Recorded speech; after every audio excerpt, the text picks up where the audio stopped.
I'll do we have benefit dinner this Friday, so we'll see a lot of you there. That'll be fun. And then the last big thing is we have 2 new co-presidents. So, if you guys want to say a few words, okay, you can say something again. But with that, yeah, stand up, take a bow. It's a big deal. Come on. Or do like a fist or something. I don't know, like a fist bump. Yeah. Yeah. If you want. Yes. Okay. With that, community building. Okay, so I have an interactive portion. So all my notes app girlies out there, get your phones out. All my little like Ernest Hemingway girlies, get the pen and paper out right now. Reflection activity. So last Thursday, I got to moderate a conversation with the director of Girls Like Cincinnati and Global HU, and it was super cool. And I think we always have so many interesting and fascinating things to say. And I'm gonna go click the thing. You want to click the picture has a link. John, can you click the picture? I was going to share an excerpt of the meeting, and then we'll do the whole thing.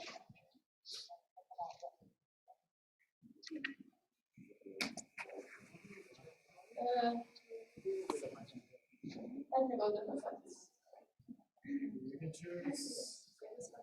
Sorry, I'm going to close that down. Yeah. Want me to do it? Sure. Camera's not big enough for anything. I take a moment and think about what makes people safe, and then we're going to come back and share these specifically for him to go down. So we're going to about 2 minutes.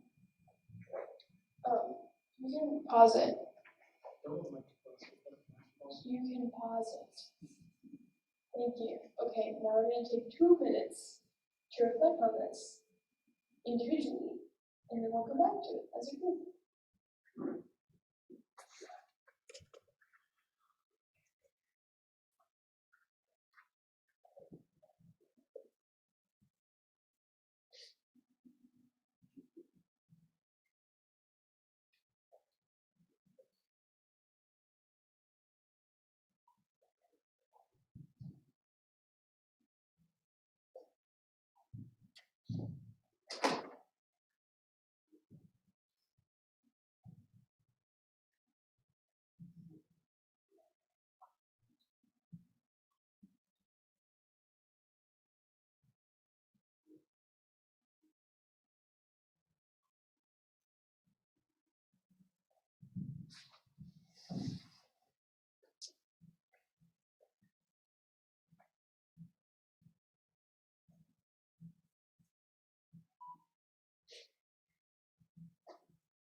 It feels like everyone's done. Is there any more time?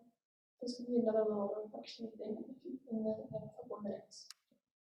No, okay. I'm not seeing any concerns. In your neighborhood, there's a place to accomplish. Hold on, I got it right. For me, my cheeks get warm when I'm around the people that I love. Do you go around? Are you in public? Do you feel comfortable at a coffee shop with strangers? Do you feel more comfortable out loud in your neighborhood where you get to wave by the person whose name you don't know but you see every day for the last 5 years? What are the things that you're doing? How is your body moving? And the takeaway from that exercise, and I would encourage you all to write this down and do some journaling about it later, as how do you seek out and replicate those feelings and those spaces? And that's kind of what we're aiming to do together, and that's what we aim to do with Self-Wrap as well. Is recognizing where you are, who you're with, what you're doing, and what makes you feel safe, and how do you offer that to yourself time and time again, and how do you create that space for others to feel the same. That is what community care is about. That is what mutual aid is about. That is what the micro interactions of supporting each other is. Recognizing the humanity in each other across our varied identities. and we're working to create a better and safer place for all of us. And that's something that we try to keep ourselves from. And that leads into honoring our youth. I'm gonna stop it there, but we can go back. I will give a minute for this one too. But if this kind of spoke to you, I recommend going and listening to the rest of this recording on YouTube. I can send a link there for me, but I think Raheem is an incredible speaker, and I feel like I learned something every time I hear him speak, and just being able to be part of this and then collaborate with both Bowman and the thing I care about for my capstone and like Girls Rock in general was super, super cool. I highly recommend doing that. I'm gonna stop talking and give you a minute to elaborate on those feelings and answer some of these questions that are up on the screen.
You can turn it down now. I don't, you don't need the video anymore. Is there anything you want to share? We got the checkout stand a little bit. So on the recording, when you go listen to it later, right? You'll hear me say my answer and I'll just repeat it now. But I think when I think of like safety in like not like a shallow sense, but I think of like spending time with my friends, like dinner together and spending time in a familiar environment that makes me feel safe. That's like what immediately came to mind. But does anyone else have anything to share on how they feel and when they're safe or where they feel safe? Yes. So kind of like an extension of that, I feel safe when I'm around people that I trust as being honest and genuine. Because I think that it's pretty easy to sense like when you're around people that are like not like, sharing important things with you and stuff like that. So definitely like being around people I trust. And then also for me personally, I kind of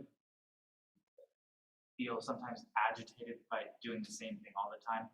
So I actually kind of feel safety in like doing new things, like still within the parameters of like the things that I love and am passionate about, but like, seeing something new or, something new or just something like that, where I feel like I'm growing, that is, I think, part of what makes me feel safe too. That's super cool. Thank you for sharing. Anyone want to add to that or have a different take on what safety means then? Or how they feel when they feel safe? Sorry. Go for it. My throat's not back, but I will say that I also enjoy I feel safe in groups where people who I'm talking to are interested in what I have to say, and I'm interested in what they have to say. And it's a collaborative and good environment because I feel maybe not unsafe is not the wrong word, but feel a certain pain or like just irritation when you're in a group and you realize that the people don't necessarily care about what you have to say or you as a person. But when I find a group of people that do care about me as a person and what I have to say, that makes me feel like so that can be family. So does anyone have any thoughts on how it's not gonna work, but like how they can contribute to making spaces feel safer? Just in the context of identity, so when you was a trans man, they were talking about how many of the spaces that they take up are not made for them. Like he talked about how in his partner went up to his cabin in like more rural Ohio, and like it's just a lot harder to be in spaces that are very visibly not. So again, recommend you check it out. You have any thoughts on that? Even in the context of today's chapter meeting, being safe. Anyway, yes. I mean, at its base, it's just keeping open mind and being welcoming to like people of all identities. Yes, I just have it. Yeah.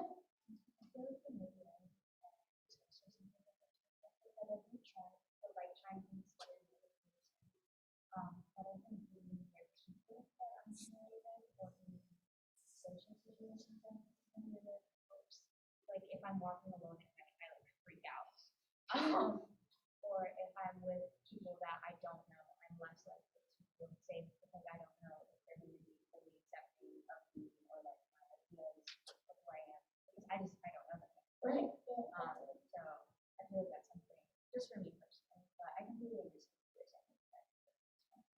I don't think you're alone in that section either.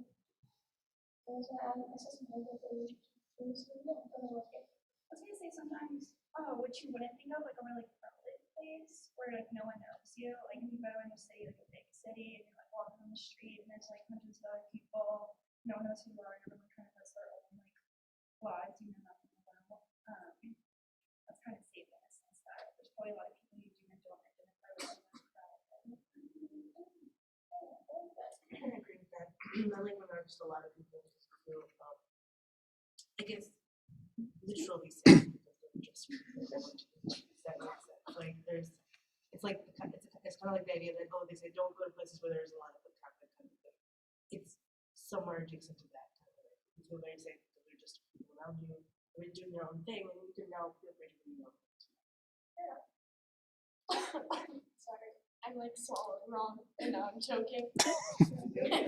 Yeah. If you want to step out and pop it up, there's a drinking fountain. I think I'm good now. Okay. So ignore that, like I was literally choking.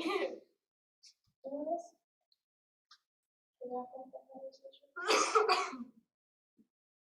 No? Okay, that's fair. Well, something we think about for later too. I also have to head out, so it'll be finished today. So we'll see you guys. I'll catch you later, and I will head out to internal. Sorry, I missed it. It'll be good. All right, so for today's YouTube, we're just gonna have a little discussion on mental health. We'll cover in general terms for what mental health are, and go into intersectionality of it too. Next slide. So as always, I think a good place to start is with that work.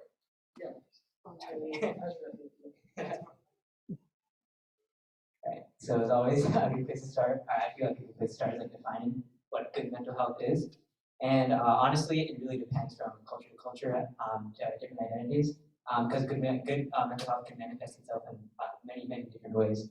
But in a general sense, good mental health is being able to self-actualize, feel positive about ourselves and others, form good relationships, and like having the resilience to overcome challenges. And it's also important to note that like mental health is like very influential by a lot. Is influenced by a lot of things from our surroundings, our behavior, to our biology. Another thing is that we really want to like pound in is that like poor mental health is not the same as mental illness. They're kind of different concepts entirely. And it's probably like a good thing to just like keep them like just keep it distinction between them. Just because you have poor mental does not mean you have like mental illness, and vice versa. So, what are the benefits of like good mental health? In quotation marks. So first, mental health and physical health are deeply intertwined. I'm sure like a good example, you guys might know that like if you're like sleep deprived, you feel like just like how you feel bad. You don't feel like you're able to function as well. I know I can feel that sometimes. And on the other hand, like people who in a more like scientific narrative, people who like have obesity or diabetes have a lot higher chance of like having like mental health problems and issues. And other benefits of good mental health are, you can see them over here, helps build resilience, helps you build social relationships and foster relationships. And I think one of the coolest ones that we discovered, especially today in our like girl call, is having good mental health also like helps you empathize with other people, makes you a better person.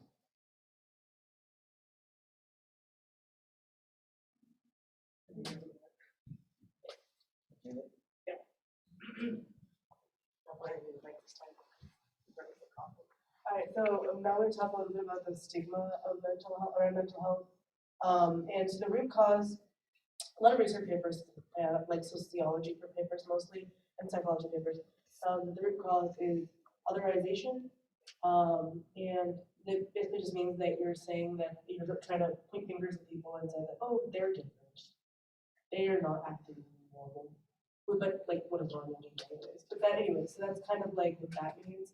And particularly in East Asian countries, which we'll get to in just a second, it's kind of thought as the result of like demonic possession and other like supernatural things, or what they thought the reason for kind of like mental health, mental illness was, and they thought that, oh, they're like possessed, so they tried exorcisms, they tried like doing arsenic. There were a lot of poor treatment options. They tried, so that was kind of like what happened, and it was also up to like the laziness, lying, attention seeking, violence, loss of wits. That's a British thing. That happened a lot in the like European era, and criminal activity, disability, and evilness. And over there, I just have a quote that I like a lot from C.S. Lewis that I've known for a long time, and it just says, "Mental pain is less dramatic than physical pain, but it is more common and also more hard to bear. The frequent attempt to conceal mental pain increases the burden. It's easier to say my tooth is aching than to say my heart is broken." Next slide. Does this work? No. Okay. Continue more information about stigma and mental health. Internalized stigma. There's like also the fear of embarrassment, shame, unworthiness. Many people, especially college students, will struggle to think, oh, it's just part of the college experience. It's not really depression, or it's not really anxiety, or it's not, oh, I'm not stressed, I'm not burned out. It's just all the college students are stressed and burned out. Like what? No, that's internalized stigma, which is that you feel embarrassed, shame, you normalize something that maybe should be, oh, sorry, cool. You maybe should, be, should work on it. For your own, mental health and mental well-being. So that's the internalized stigma. You're less likely to discuss mental health, more so because, especially nowadays, although mental health like awareness is becoming a lot better, and people are doing a lot better in terms of seeking therapy and other modes of treatment, it still also becomes somewhat of a joke to some extent, if you would put it.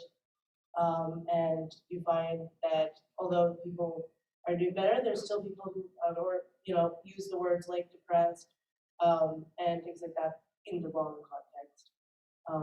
There's always a difference between sad and depressed, things like that. And then lack of education, access to mental health services, including therapy. For example, I don't have insurance, so I'm Mr. International Health Insurance, and I think I have a Band-Aid or something, but nothing good. So that kind of a thing. Lack of access, affects ability to, and also having like any mental like illnesses or something that you ideally should get treated or looked into or work upon yourself could affect your ability to find employment, find decent housing, be socially included, and escape poverty.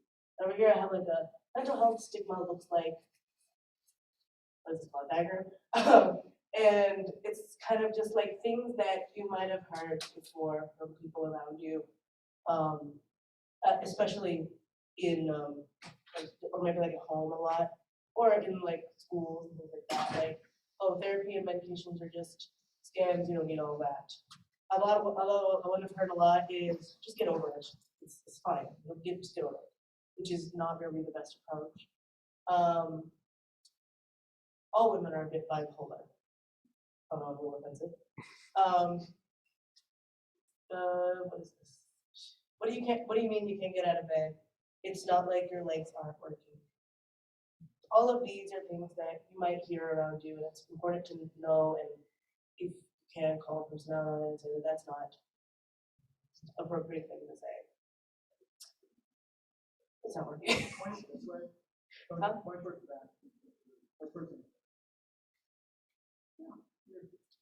That's weird. Alright.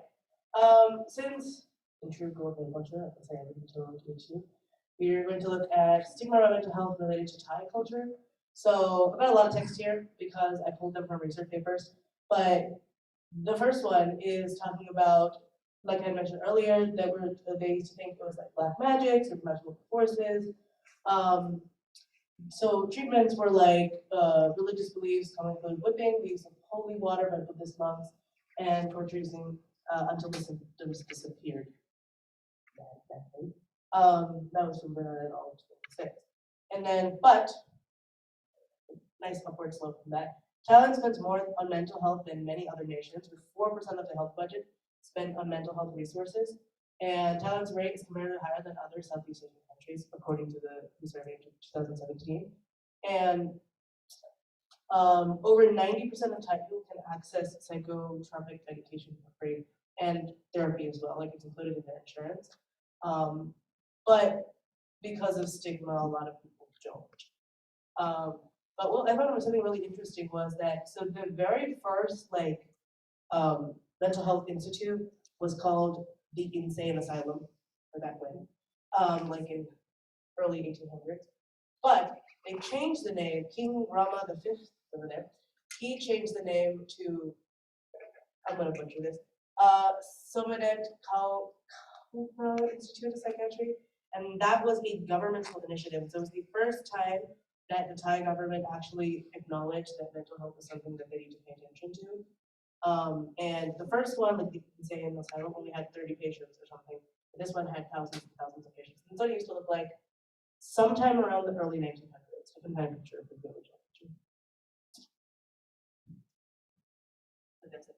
Yeah, and then now combating mental health stigma. So I just put like two little pictures here about like what you can do. First one is educate yourself and your children. So you all being here already back to is educating yourselves. Congratulations, one thing. Set real life examples of people with mental health disorders. Explain mental health has a range of symptoms. There's no one size fits all. Listen and support to others with mental health conditions and share stories of overcoming mental health disorders. And over there I have like, try saying this instead of that. So one of them that I wanted to point out was, yeah, they have a substance use disorder versus they're a junkie. And it's like terminology that like this that's thrown around a lot that really hurts the people who are suffering from this. Because the letting know addiction also has a genetic component, it's not really always their fault, it's not necessarily anybody's fault, it's a little bit of a sensitive issue. So yeah, that's real true.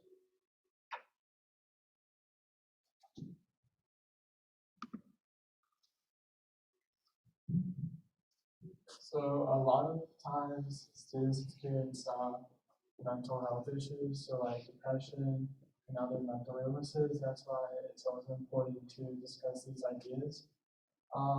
So if you do suffer from mental health, you can experience drastic issues in like your energy level, how concentrated you are, like you might be not focusing on your studies a lot, and also your decision making might be impaired.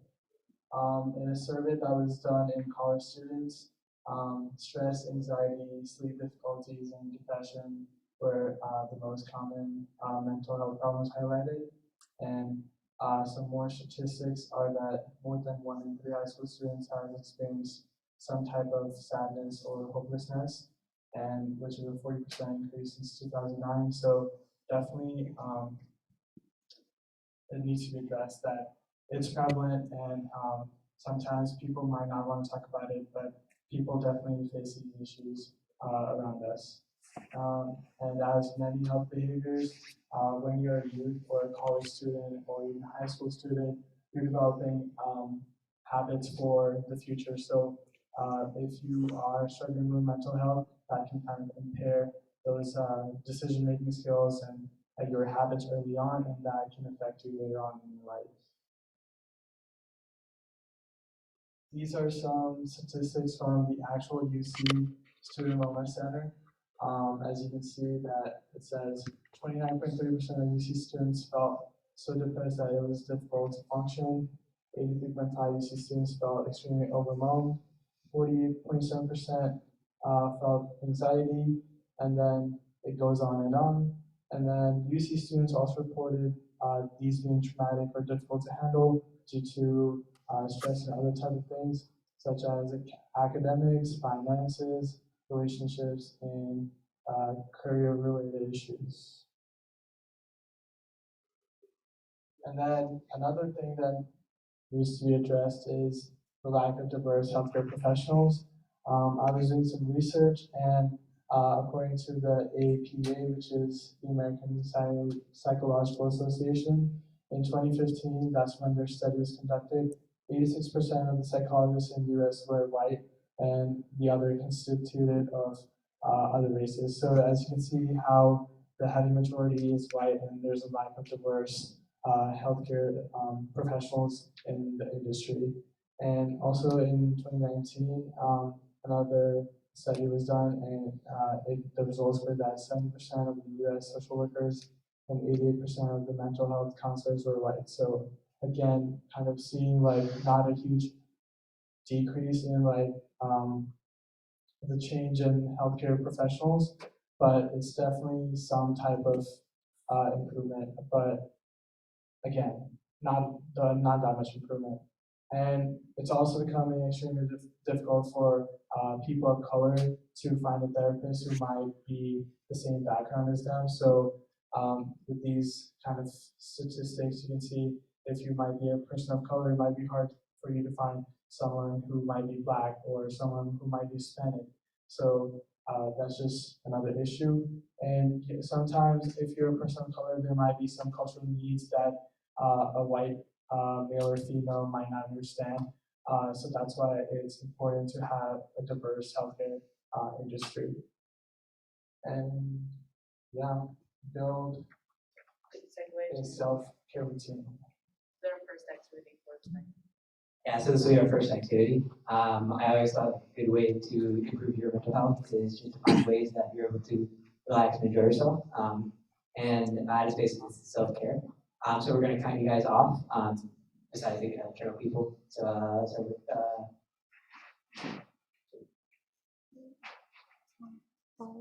Well, you have sorry. One, We'll do 3. So 1, 2, 3. Oh. 1, 2. 3. 1, 2. Yeah, they're not in turn. One. Okay. So 1's here, 2's here, 3's here. Okay. So when you go to 1, so when you go to 2, and after you go to 3. The instructions for this activity. How's it going? Yeah. Good, you? Oh, that's pretty Let me see if I can set this down here to like, we don't have to hold it the entire Yeah, time. so the instructions for this activity are in the Google Docs that I sent on the chat. Yeah. All right.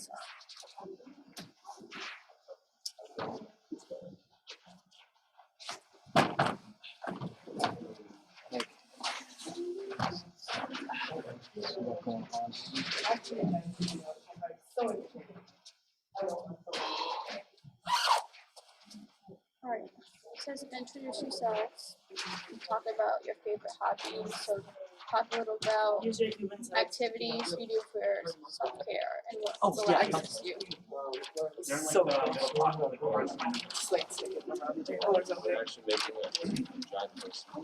well, I couldn't get posters, so next best alternative. There. There you go. And then it says choose a list around 4 items to talk about. That's what we talked about. So write on your list. Okay. Anything on the self-care routine? I like to listen to music. I'm gonna say I like making different playlists for my moves. I would just say like I go to the gym sometimes.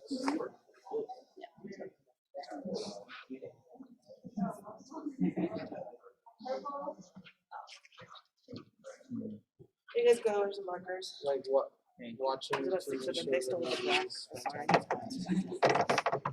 So we can figure something out. We mix enough together, they might be one.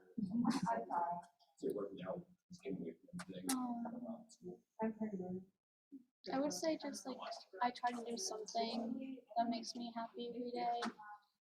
Whether I'm at home when I can like play my piano or bake something, and when I'm here, I try to read every night, whether that be for 5 minutes or an hour, just to kind of want to do something. That makes sense. I like to go to Findlay Market once a week just to get out of like the small space between my apartment and my classes and work and stuff. So I like to just like get physically away sometimes.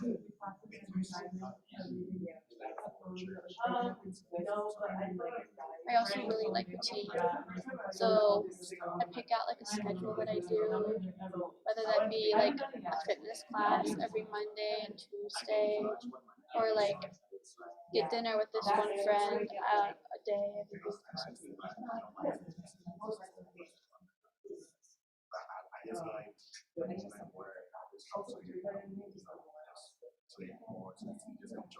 That's some good ideas.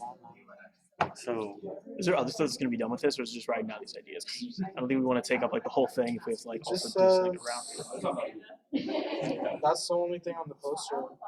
Yeah. And like, are we just supposed to like write them? Or are we supposed to So like? you're supposed to choose a list of 4 items to talk about. So you can probably like put 1, 2, 3, 4, then a little description of like what we do. Okay, sounds good.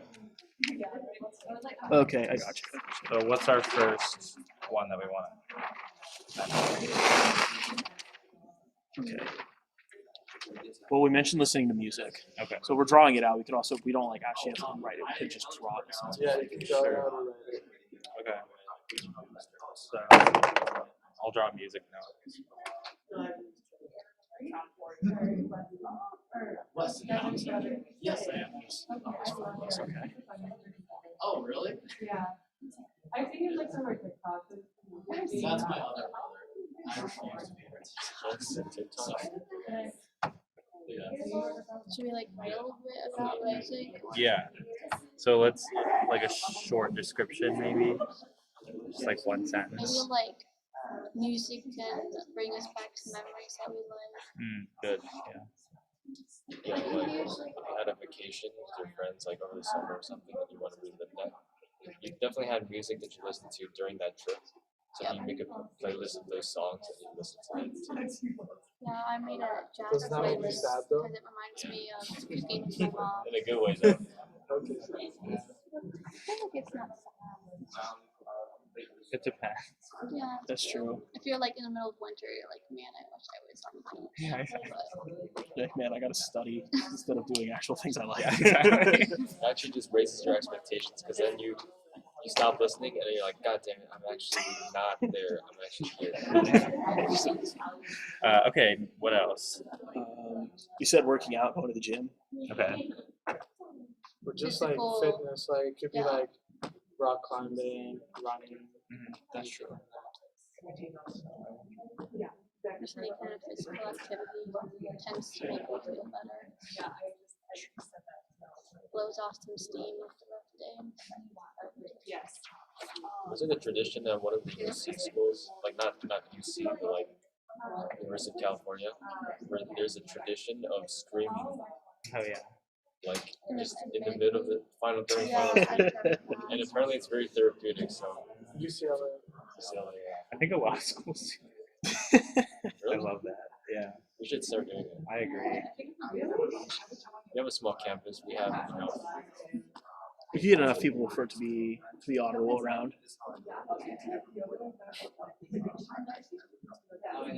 So we'll say fitness, and then what should our description be? get involved. Getting, why getting is swole makes you feel good about yourself. Sometimes a good sweat brings out a lot of stress and toxins. Kind of lose yourself in what you're doing. If you get angry listening to your playlist, you can go to the gym and work it off. Double dip in the self-care.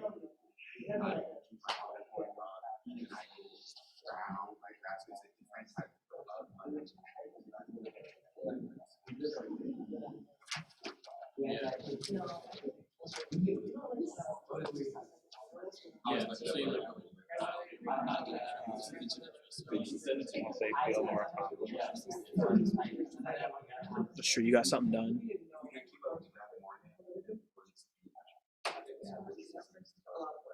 What else? Let's see. You mentioned cooking and baking. Yeah. It's always Or therapeutic. just like I don't know.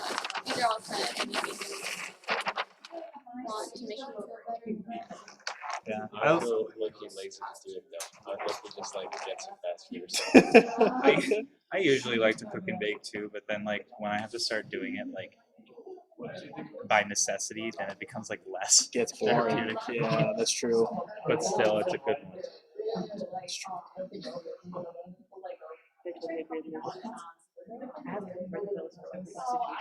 Including 5-minute walk between my Morgan's Hall and here. Wait, so you have a playlist for it, not just like one song?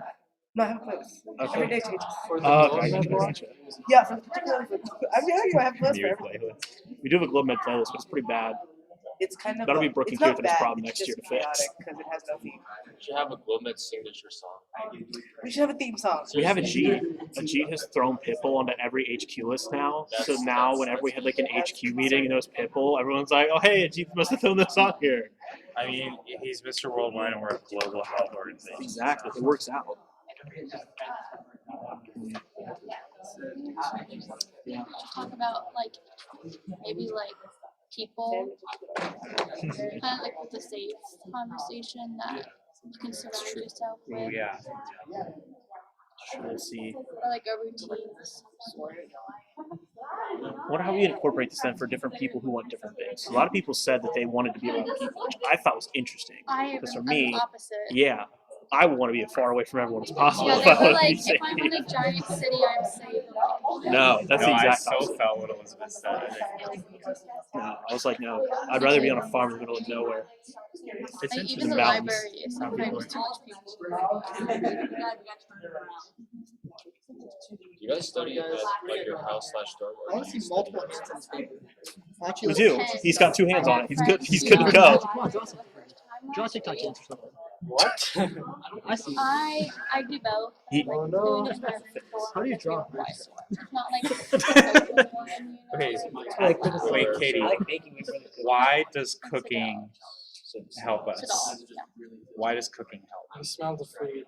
I think it's just like knowing that I am taking care of my body, taking time out of like doing homework or something. Could be social too, like if you bake or cook with other people. Yeah, It's definitely fun because like you spend an hour cutting up vegetables. There's something very calming about it, even though it's boring. It's calming. That's It's true. very Repetitive stress-free. behaviors. Like prepping on Sundays. Actually, I didn't think of this. Cleaning up your room. I do too. That's actually Doing good. laundry? Yes. Like, yeah. It's actually really It's like I don't have to worry about that anymore. That's one less thing I have to do. You know? That's true. It's a very easy And one you to feel do good too. about yourself. Just like making your bed every morning is one little thing. Okay, so let's say cleaning. I think it's cleaning. Hey, that's for real though. Like I'm not Yeah, making this no, I serious. agree. Right, we're gonna come back to the game group in around 3 minutes, so, start, finish up your rounds. How much we're done? I'm on the coffee shop or something. That's so loud. No, Well, I have like, I love the environment, but I also zone everything out. My like noise count. Sound counts. Because I don't like the music you can play the conference. I like it, but some people are really loud. That's true. I feel like Oh, I am bored. depends on the homework. Yeah, if I'm like like reading math a or section, I can do it. It's true. You know what you can't do with music on? Chemistry. Just doesn't work. I disagree. I disagree. I don't know, but okay, So when chemistry's you much guys math. get, I don't know, you probably don't, that's Sam, but when you guys get to OChem, you will understand what I mean, but you can't do it. It's just too much like words. So are we saying you can't do math with noise? Is that our consensus right now? Like people are Oh like, no, I think I can do math. I can't read though. And listen. Math is, of course you can do music because it's numbers, and those are letters, and they don't I there are see. letters in math too, that's not. Unless it's like non-word. I was If just it's saying, like something I'm memorizing, then like the music like kind of makes me Yeah. I don't know if you guys ever tried this, but I listen to the same song on repeat for like the whole day. Oh, Sometimes yeah. I do that to like fall asleep. That's true, yeah. I like to do that when studying because it's like I still like it, but it's now background noise because I already memorized it by now. I've memorized the song. And, you know what I mean? Like it's not bothering me anymore, and I'm not like checking my phone to change the song. There's something I ever took kind of seriously enough to like not listen to music while doing it. I mean, I was doing that too. I like watch his lecture with music in the background. Yeah. I took the class on But what if like exams with music Oh, on. what if you're working in a coffee shop and you like someone who knows you like That's the best, dude. 'Cause there's an Also, automatic it's a break little from work. break, but like also I'll be like, okay, hey, and I'll be like, alright, I have to go. Yeah, yeah, but like you have to do that. They're probably there to do work too, so you can do work like They're separately not there. but Nobody together. goes to a coffee shop to like, it's not a bar. You don't go to socialize. Right. Except for the Coffee shop. I Except for saw like four guys when playing people are, Monopoly. yeah, some people Were you just there sit yesterday when they were doing Oh, that? were they doing that again? Yesterday, yeah. I was like, okay, there are no tables. These people are just playing games. They're all studying. Yeah, that's fair. Yeah, it's a vibe. I mean, When Nate and I go, we play chess. We always end our study sessions with a game of the mega chess they have there. They're always Oh, yeah. reward yourself with that. Yeah, that's true. Have you been to the 86 period like study before? And Well, you're not a not fan? study. I've been there. Okay, just not study. To do it's what? too far away. I've been to the No, rooms. Henry's here. Yeah, coffee shop. It's like Too far away. for me. No, I I live live in right. Oakland, so I didn't hear ding. so I go to a small Yeah. area, which I love. It's better on the 86. So much closer. Perfect. There we go. What's up, Henry? Anyways, Cool. Good call. Also, it's therapeutic. Organizing your email. Mm. That's good. All right. You guys all ready to show Yeah, all the what? spam emails. I just keep it going. Ulterior Oh motive. my god. I found it. No, I can't have one. I have. Like, I'll tell you, I have. situations are like OCD. I have. No, I don't have that many. I have 321 of my school email, but I have 10,421 of my personal. I think we can go first. We can probably go first. It might. I'm by the laptop. It's not necessary for us to have it. All right. So I'm gonna try not to rip this real hard. All right. Yeah. I'll just... All right. So our group mainly talked about these things here, which all have nice little designs drawn by our own Sam Laurie. So our first was music. So I gotta read this. What some of the sentences are. Can bring us back to memories we cherish. So memory. Oh, thank you. You guys can tell this for us. Just saying. Okay, so music. That's a very obvious one. A lot of us will make playlists for things. We'll listen to music when we have memories we want to relive, and it can bring you to a happier time. And if you're in the middle of finals week, right? Like you don't want to be there during finals week. You want to be somewhere else. You want to be at the beach with your friends, and that's what music can do for you. Next is fitness. Okay, so you can sweat out stress and feel more accomplished. So if you're very stressed, you can go work out however you like.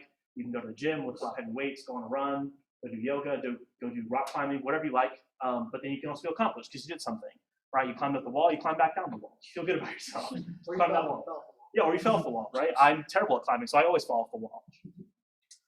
Next is cooking. You take care of your bodies, you're nourishing yourself, and you repeat techniques to gain skills. So a lot of cooking and baking is based off repetitiveness. Like if you have to chop vegetables, you don't chop vegetables for 5 minutes, you have to chop for an hour. That's how vegetables go, that's what you have to do. If you're baking and you got to knead dough, you have to knead it for at least 20 minutes because otherwise it's not going to work. And you can nourish yourself. So when you're done, you get a nice product and you can feed yourself and you can do it with your friends and family. It's a great activity. And then cleaning, having control of your own space. Cleaning's a good one, right? I'm sure plenty of people here, myself included, have stress cleaned before. You feel really good about yourself when your space is clean. You feel like you're more focused, more organized. You feel happy when all your clothes aren't all over the floor and your room's a mess and all dusty. And yeah, like making your bed, that's a good one. That's a good cleaning example. But yeah, there's a lot of nice little designs for all of those. Nice. I'm not, okay, yeah, I wasn't sure you were expecting it. That's how it is.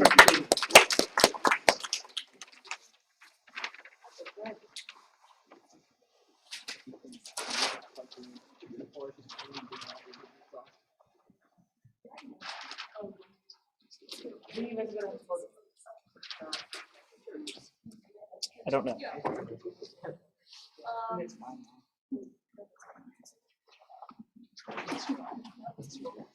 So we kind of like, I wanted to do their own dance, kind of like introductions. Anyway, so we started off with like meditation, that's something like people wanted to do, that like wanted to add to their like self-care routine.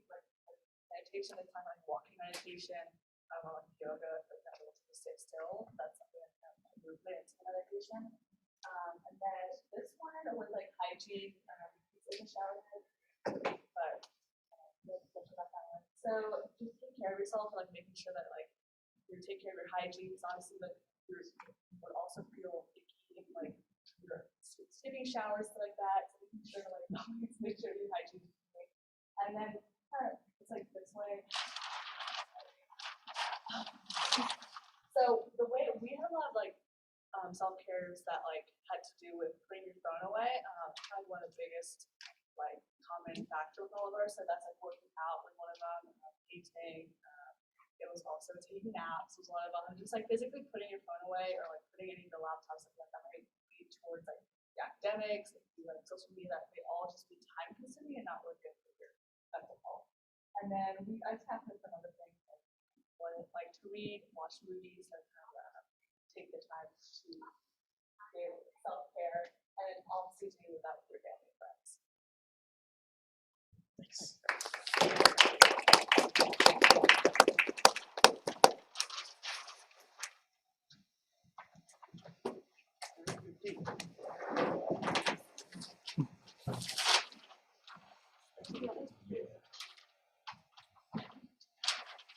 Okay.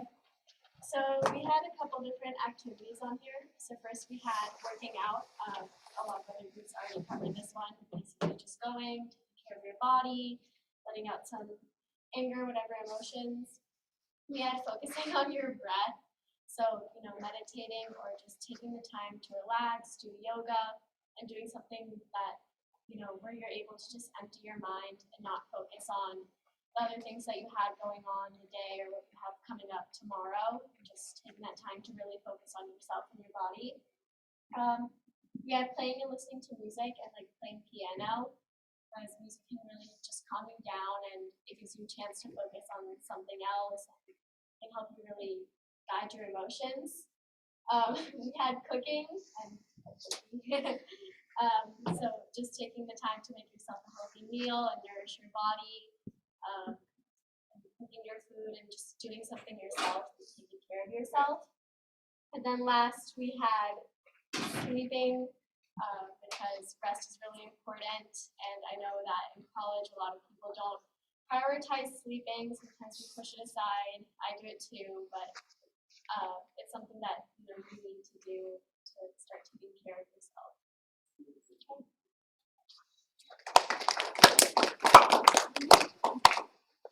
Oh, before. That is a vegetable. I don't condone the use of drugs. What kind of vegetables? Yeah. It's a For leaf. your salads, the vegetarians would understand. Right, yeah, great tips, everyone. I can see like a lot of you guys have similar things, so it's good that a lot of you are thinking similarly. Excellent. Right, so yeah. Okay, so I'm going to be talking a little bit more about what intersectionality is and how just how it relates to increasing the diversity in healthcare, especially mental health care. So intersectionality is what it sounds like. It's an intersection of overlapping identities, and it addresses how to provide a more diverse and inclusive care to those who lack advocates and representation in these types of fields. And so basically each individual has their own unique array of identities. If you guys think about how you identify yourself within your gender, your race, your socioeconomic status, I'm sure you guys would be very different in comparison to your other peers, and especially like where you guys come from in your background. And some individuals identify with multiple minority groups, so it's very difficult for them because they face like a combination of oppressions. And so this just leads to a very heavy load of additional stressors within their mental health and their daily living. And then other individuals identify with these multiple majority groups, and so they have a little bit more privilege, and that's not necessarily a bad thing, but they should be able to acknowledge that and then utilize that in order to create a space for individuals who are in those minority groups and then advocate for them as well.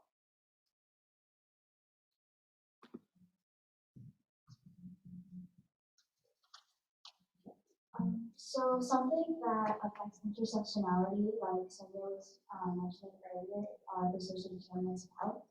So the CDC defines the social determinants of health as the conditions in the places where people live, learn, work, and play that affect a wide range of health and quality of life risks and outcomes. Sorry, I did not memorize that.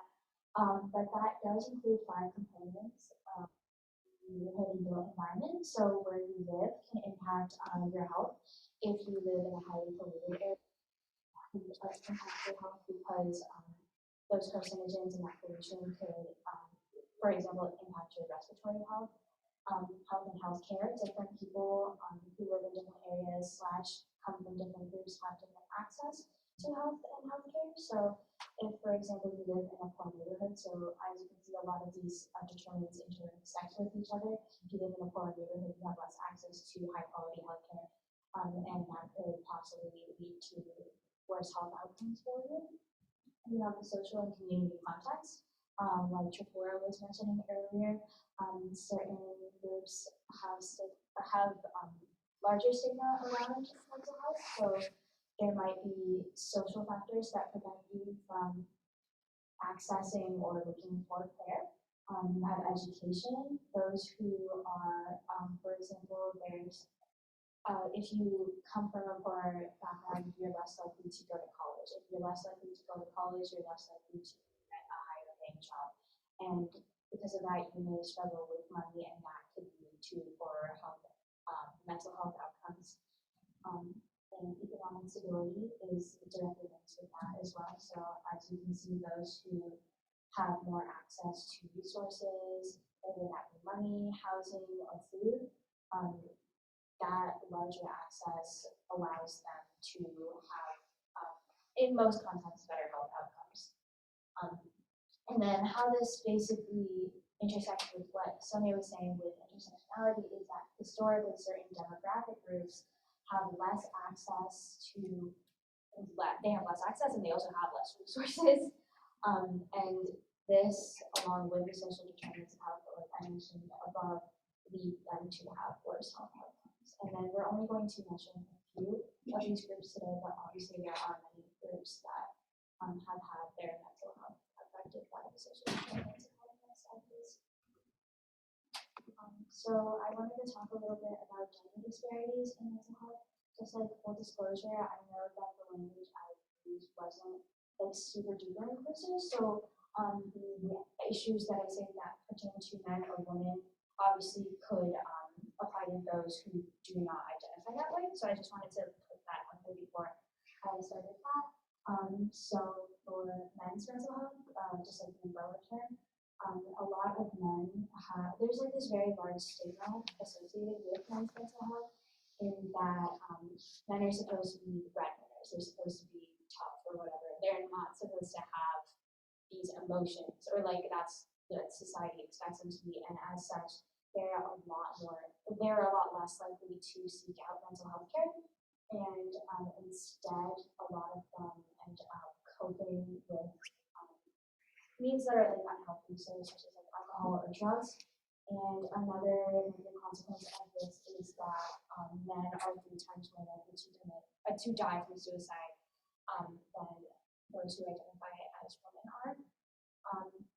This is also because men generally choose more violent means to commit suicide, such as they're more likely to use a gun, whereas those who identify as women are more likely to use, for example, pills, and it's more likely to recover from the latter than it is from the first. In terms of women's mental health, the women, as I said before, men are less likely to report mental health issues, so that might also contribute to this, but women are more likely to report depression and anxiety than men are, and there are a few issues that pertain more regularly to women than men. So perinatal depression, that includes both prenatal and postnatal depression. So obviously when someone experiences pregnancy, that causes their hormones to fluctuate, and this can lead to depression, whether that be during, after, or before your pregnancy. And this can lead to a really wide range and host of different symptoms, but some common ones are irritability, extreme fatigue, and anxiety. There's also premenstrual dysphoric disorder. I know a lot of you guys, just by a raise of hands, who's heard of PMS before? Okay, yeah, basically everyone. But PMS is a condition that a lot of people experience right before, during, or like right after their period. But premenstrual dysphoric is the most like the worst version of this. Basically, up to 2 weeks before your period, you start to have very intense symptoms. So some common ones are irritability, anxiety, depression, fatigue, and these can obviously have an impact on your mental health and your mental wellness and how you're feeling. And then lastly, I also wanted to talk about perimenopause related depression. So in the years leading up to menopause, some people experience depression symptoms just because, again, the hormone fluctuations that I mentioned before that also come in menopause. I also wanted to briefly talk about non-binary mental health. Non-binary individuals and trans individuals, sorry, I didn't include that, but they're disproportionately more likely to experience poor mental health outcomes, such as depression and anxiety. They're both reported at much higher rates for non-binary and trans individuals. And non-binary dysphoria, so those who feel like uncomfortable in the body that they were born into often experience mental health issues because they can experience actual dysphoria from just like seeing themselves every day. And that can obviously lead to anxiety and depression, and that's an issue that needs to be addressed and helped.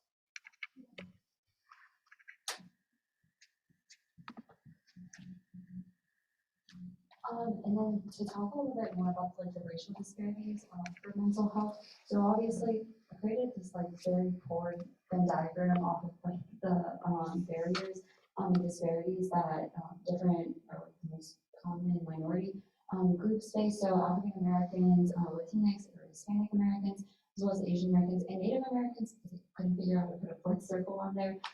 They all face like this common stigma and discrimination.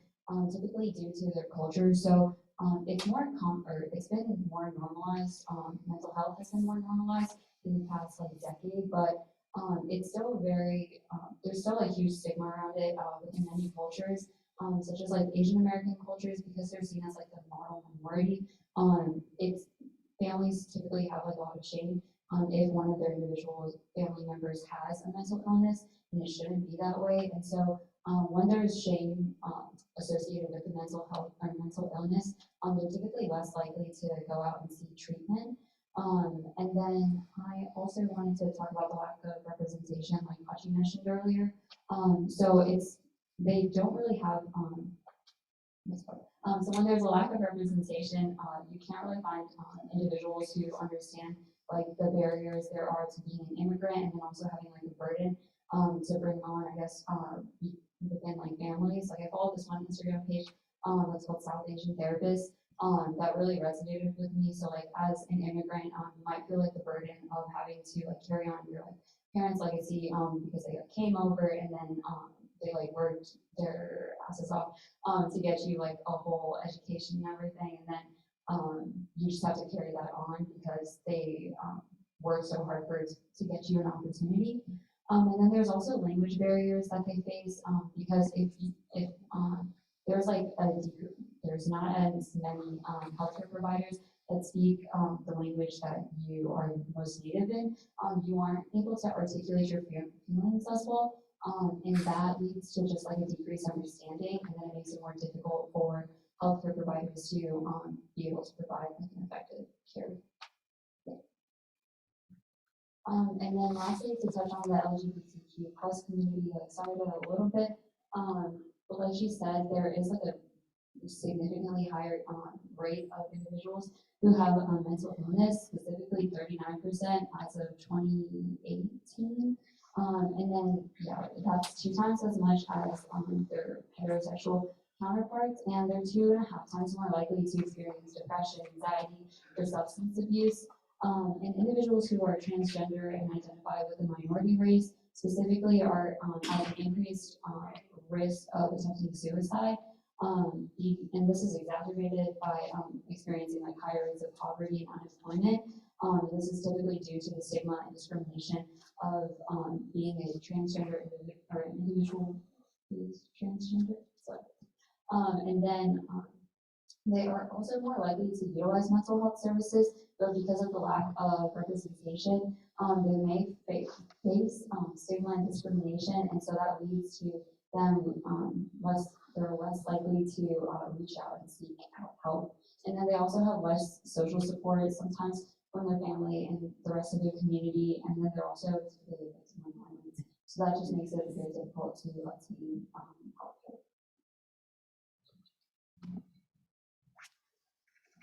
Right, we're going to our second discussion groups. And so especially with this one, at least the last two questions, it's very important to keep in mind like the concept of safe spaces. So keep an open mind, be supportive, and at the same time, don't feel pressure to share if you don't want to share. All this is located in Center Talks. We're great. Yeah.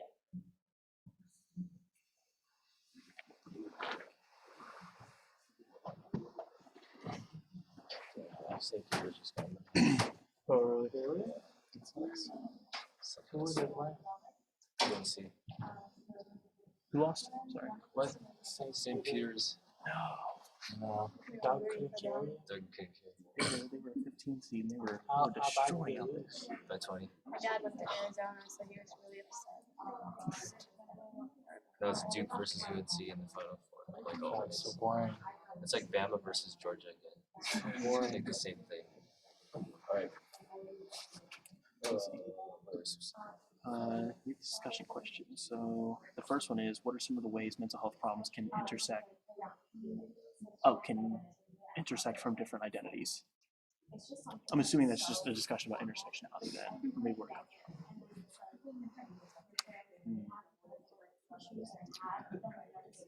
Well, obviously with different identities come different problems, right? So like the problems for like me as a cishet white guy are not going to be the same for anyone who doesn't identify that way and has a lot of other structural barriers to have that I don't have. So for example, like I could still have mental health problems or mental illness or anything like that, but it's not going to be the same as someone who, you know, does have structural things set up against them that I don't have to worry about. So of course I would never be able to like feel the same way, I guess, or to understand that super well. And yeah.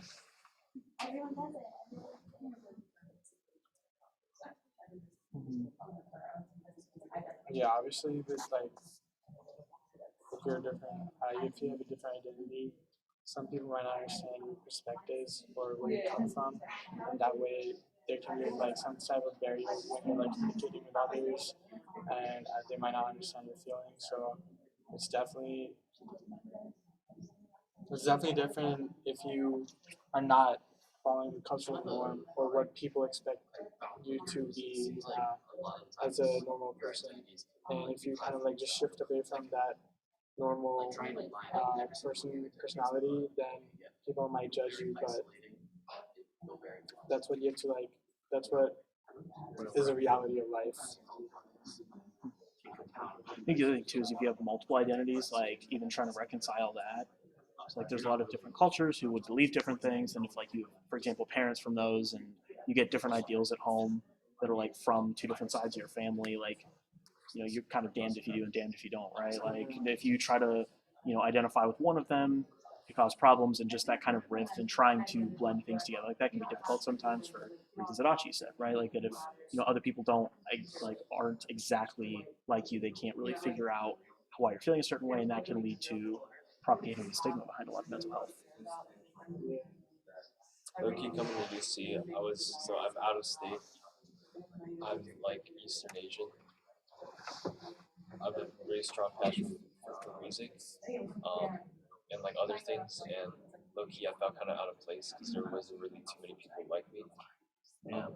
So then like for the first week of school, I was kind of like just like, you know, I kind of felt bad, you know. So I can understand why if someone doesn't share like cultures with someone else, they might not be able to relate to the same like problems or struggles. Did it take you that long to like find someone else that had those things, or did you just kind of get used to not having that? If that makes sense, like you just like eventually like, oh, this is just what it feels like to not have that, and then you kind of just deal with it. I don't think so. You see, even though they don't have like too many Eastern Asians, it's a really big Southeastern culture here. Southeastern Asian culture.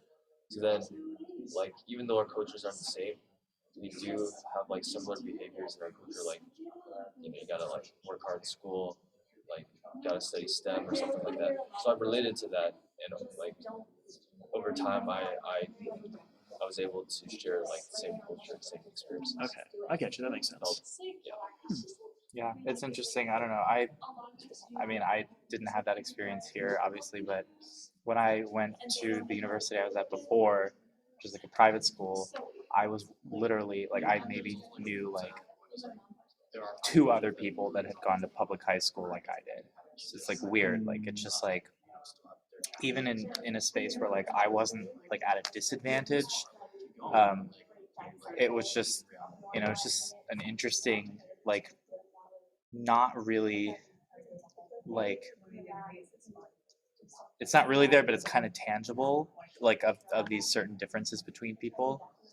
So I think it's really important to like be intentional about,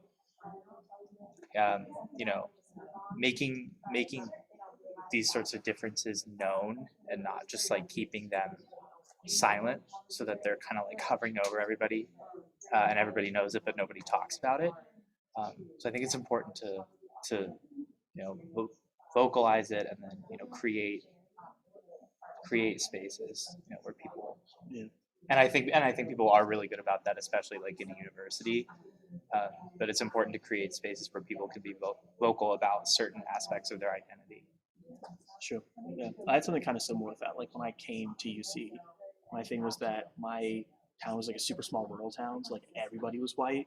So I was only friends with like one black guy before I came here, because that was like all there was, right? Like that's pretty much all there was. Like there was no one of any Asian descent at all.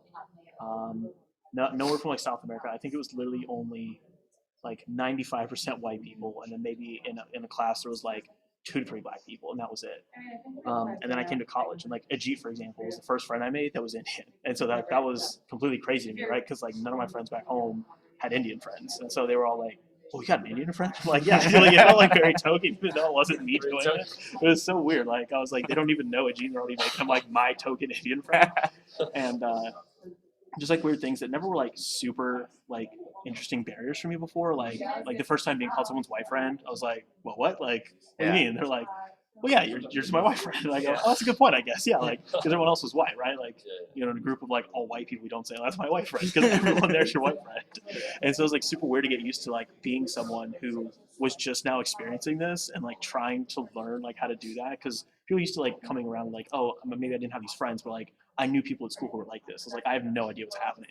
So I experienced a lot of like what you said, Perry, where you're like a lot of like Eastern Asian cultures or Southeast Asian cultures, like hearing people joke about how their parents would be like, no, you have to do these kind of jobs, or you have to work this hard in school to get this. Whereas like for me, it was always something that, because I grew up with like, you know, a bunch of rural white people, they're like, school's for nerds. You don't want to do that. Like you should just work construction 60 hours a week, and that's what you should do. And like kind of like shitting on people that went to school, which was like completely different. I was like, oh, this is so different than what I had. That it was like a real weird thing. And like explaining that to people, they're like, I can't believe you grew up here and now you're here. And it's, yeah, it was a very weird thing to like go through to figure out. The next question is, how do you think the social determinants of health affect mental health? So they include education, economic stability, your environment, health care, and then social community. I feel like healthcare is pretty on the nose. Like obviously, if you can't get access to good mental health care, your mental health's going to be worse than someone who could get access to that. Yeah. So you have like UC, for example, has like free training sessions or like appointments that you can book with therapists, which I think is really nice. And obviously, if you don't have that type of facility or care, then it might be kind of like gives like positive feelings, and then you can't let them out, and that might be that depending on person to person.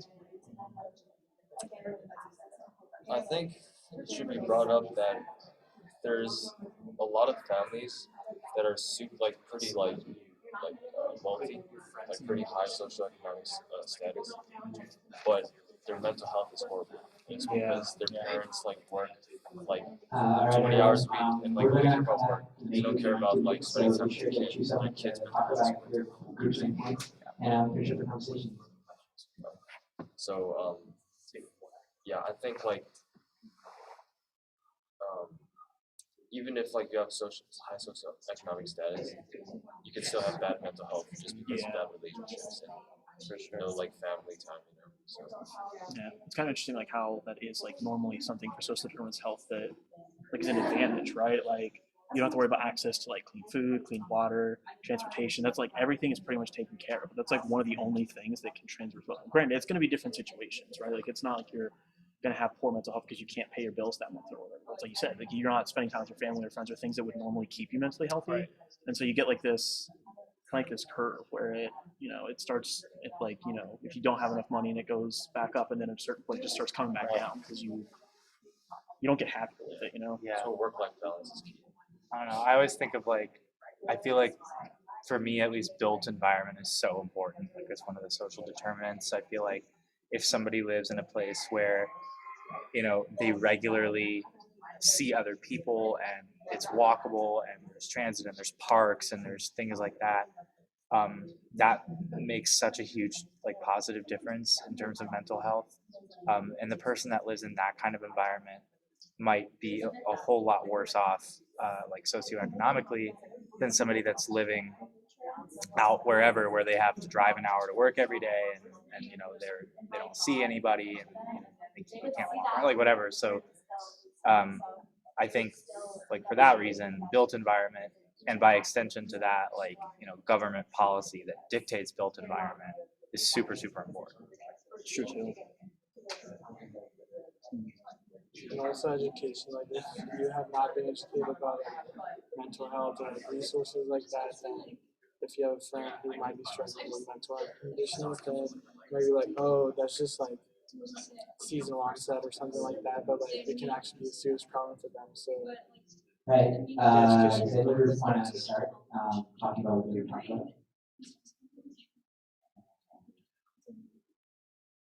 We can start if you want. Sure. Okay, so our group discussed a lot about our own kind of transitions in life and things that we have experienced. So a lot of like just maybe not mental health decreases so much, but just like the change in perspective. So Perry mentioned about him coming to college. That was a lot of people who came here that were out of state and also Eastern Asian, like what it was like to traverse through that for a while. That was something that was very hard at first, and then it got a little easier once you get to know campus resources better, and you can kind of meet people who have the same experiences as you. And so that was a large part of our conversation about meeting people who have the same experience and how even if you're not, you know, super negatively affected, that can be a thing that's a very good positive for you. And then we also discussed in the social determinants of health, like how while having or being economically disadvantaged is obviously going to lead to negative mental health effects, that sometimes even if you do have a lot of money, you can still face mental health problems. And that people sometimes don't recognize that or don't get why. Because it seems like you'd have everything in order, right? Like you can get clean food, you can get clean water, you have access to transportation. But a lot of times the reason people have that is because they've chosen a very career-heavy life. And so maybe, you know, the children that grow up in that environment don't have a lot of family time, or they don't see a lot of their friends, and they're not really around people. And, you know, they don't get to socialize very often. And kind of like their outlook on life is that they have all these pressures that they have to maintain. And so it's one of the few things that in the world of social determinants of health, that even having too much of that can also be an issue. And then Sam also mentioned, for example, like how like your built environment is very important. So for people who live in a city, it can be very important for things to be walkable, to have transportation, to be around parks so you can see nature, see people that you know on a daily basis. And that can also be helpful. Whereas like, you know, someone from where I'm from, for example, might have to like drive 30 minutes to work because they can't walk anywhere. And they don't really get to see a lot of different people or meet a lot of different people. And so you can get stuck in that routine a lot. And that's also very difficult. You want something next?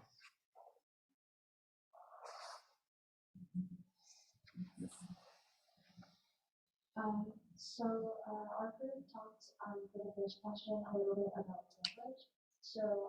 We have a lot of intersecting identities, like someone mentioned earlier, but some of our identities might make it so we have less or more privilege.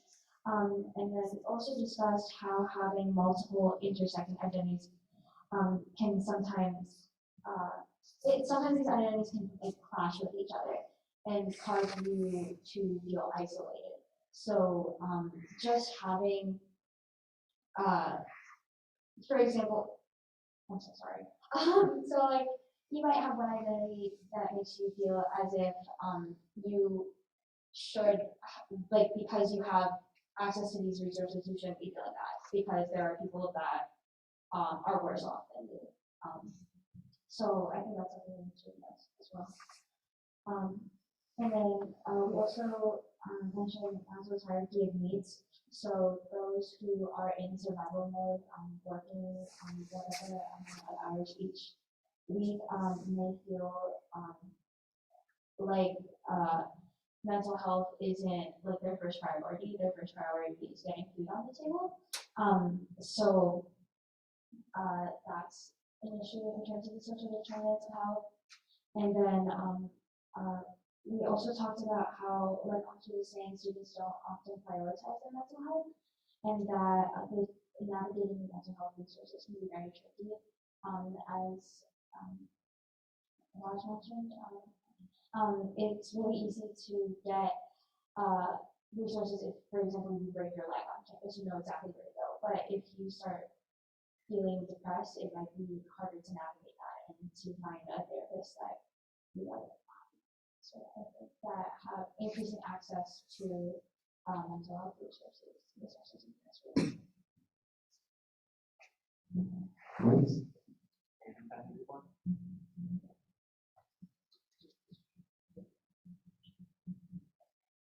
So I think we talked mostly about how it was really difficult for us to like share within our families at times about like our mental health or our mental illnesses or just like difficulties that we faced to our parents, I guess, because they had overcome so many challenges as immigrants or just even as like individuals who were working really hard and had to like provide for their families. And then we also mentioned how we talked with our siblings because they shared a little bit more of like the paths that we've gone through and like difficulties we've had to face. And then I also thought brought up a really good point, I think we should did too, about how if you are having heart problems, you go out and seek care like immediately. But if you're having a mental illness or if you're experiencing a mental illness, you feel like you should just like get over it. But that shouldn't be the case because your brain is an organ too, and it's also malfunctioning. And so so you should go out and seek care. And then Krisha mentioned a really good point about how if you go out and seek a therapist or a psychiatrist and they give you medications and they don't work the first time, you should like continue trying because it's not like the first dose of medications that are gonna work. There might be like a different combination or a different treatment, I guess, that would work better for you. And then you mentioned something. Yeah. I also mentioned, so this kind of goes on with the normalization of mental health issues. Even after a person may go to college, if they're still on their parents' insurance and they go out and they seek treatment, they're going to see that in the insurance bills. And then again, like your family will find out and you have to deal with that whole side of things of why are you getting treatment for this? It's not even covered. It costs so much. This is normal. You can just get over it. So there's like that, even after you move out, you're not necessarily completely separated from that whole stigma and you're not always able to go out and get treatment just because you don't stay at home anymore. I think that was all we had. Yeah, great points from all the groups. Good job, everyone. As you can see, a lot of mental health has to do with intersecting identities, and just having a different identity can change your perspective on mental health or on how to get treatment. But moving on from that, I just wanted to, as part of like internal ghU culture, we always want to have like some positive outlooks. And so I just wanted to mention some small things that could improve your mental health. And not all of these things may work for you. Again, different people have different things that help them. But these are just some tips that resources have found me to believe that can help your mental health. So some of them are try to exercise at least 30 minutes a day. Exercise gives you like feel-good chemicals, so it's nice. Also fatigues you and makes you go to number 2. Don't slack on sleep. There's always like a very high correlation between like sleep and mental health. Hopefully you guys remember that from our sleep ghU. Other one is talk to people who love and care about you. Social interaction is something that all people need. When last year in when internal distance ghU, we talked a lot about the loneliness epidemic. We weren't able to talk a lot about it this much, but it's a growing problem. So always just try to reach out and at the same time be reciprocal for other people as well. Something that's helped me is like expressing gratitude. I know I like to write in like a gratitude journal before I go to bed. Positive thoughts.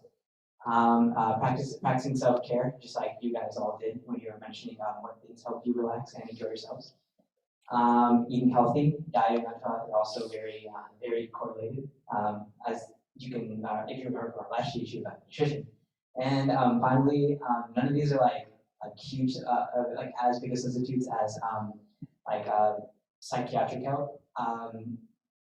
Yeah. So on the last slide, we have resources. These are just a couple of resources that we found out that could help you if you are in a crisis or anything. These will be in the slides if you read them. So yeah. These are just your references.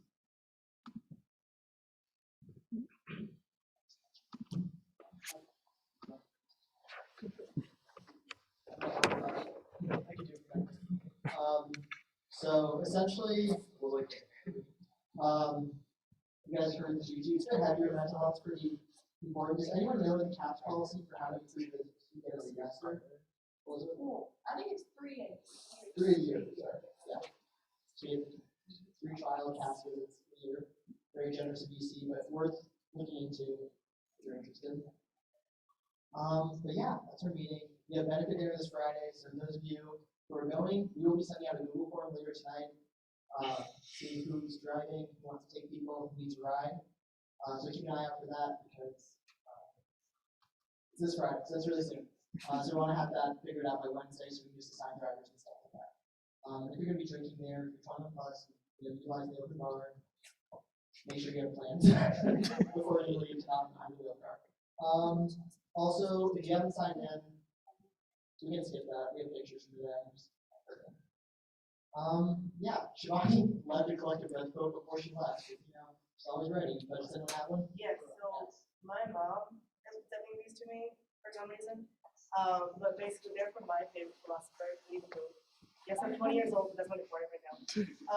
And 2 of them, which I thought were really nice, and after all of this, it might be nice to hear.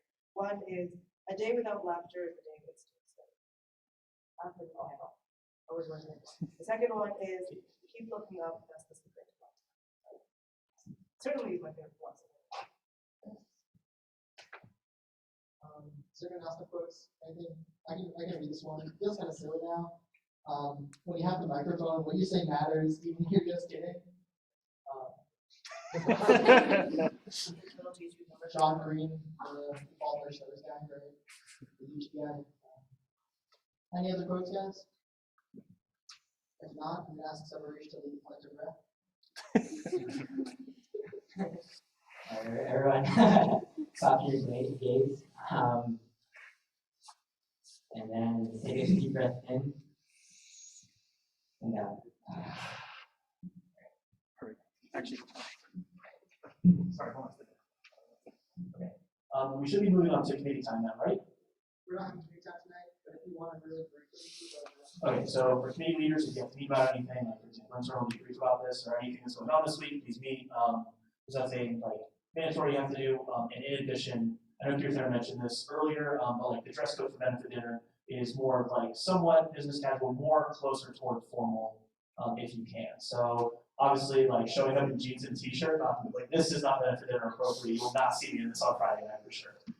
We also don't like have to, rent like a $600 suit or anything wild or bring your Stasiest dress if that's what you're wearing. You know what I mean? Like it's you should look nice and presentable, but you don't have to go completely haywire. But if you have any questions, please talk to Keith and Dry or really anyone who's been benefit dinner before kind of knows, so you can run your ideas by them before you show up and you're the worst dressed person in the room, because that's not going to be a good look, and you don't want that to be you. And I know it's not going to be me, so don't let it be you. That's what matters. Okay. I think that concludes our meeting, though, so please meet, and then we will start our report meeting shortly.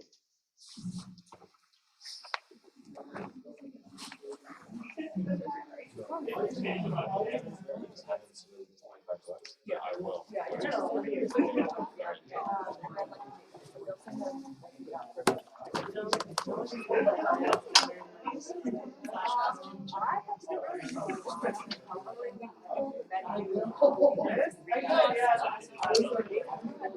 Okay, Henry, that is the conclusion of our meeting. We'll be sure to post it on our YouTube page soon, but thanks for coming, and we'll see you soon.